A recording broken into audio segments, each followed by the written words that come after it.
Suportado ng ilang kongresista ang paghahain ng rekomendasyon ng ICI sa Ombudsman na kasuhan ang mga sangkot sa maanumalyang flood control project sa bansa. Sinusulong na rin sa Kamara ang pagpapalakas ng kapangyarihan ng Ombudsman. Si Meleles Moras sa detalye. Suportado ni House Infrastructure Committee Co-Chair Terry Ridon ang paghahain ng Independent Commission for Infrastructure o ICI sa Office of the Ombudsman ng kanilang rekomendasyon ukol sa mga dapat makasuhan dahil sa issue ng maanumalyang flood control project sa bansa. Ayon kay Ridon, bunga ito ng malalimang pagsiyasat ng iba't ibang ahensya ng gobyerno ukol sa issue. Sa ngayon, nasa Ombudsman na raw ang bola at kumpiyansa siyang gagawin naman nila ang pinakamainam na paraan para mapanaig ang hustisya sa nangyari. Well, yan naman na ho yung, I guess, logical result of everything that we had been working on. So, I think may timeline naman pong binanggit na ho si Ombudsman Remulla in the last few days. I think no more than 60 days. So, for PI, preliminary investigation. So, hopefully, within the next month or next 2 months, meron na pong formal charges that will be filed at sa Diganbayan.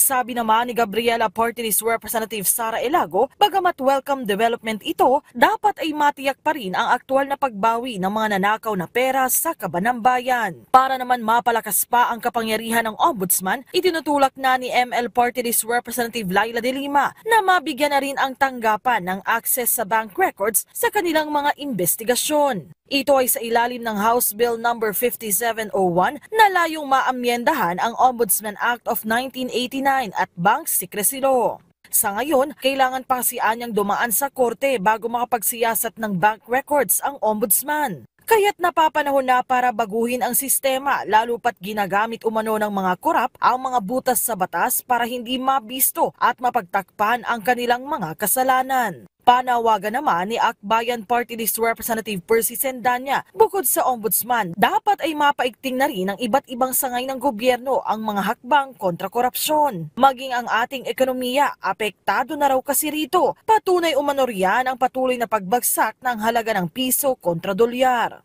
Habang sinasabi ng iba that corruption is a political issue, more than that, corruption is an economic issue at nararamdaman natin siya ngayon. Meleles Moras para sa Pambansang TV sa Bagong Pilipinas.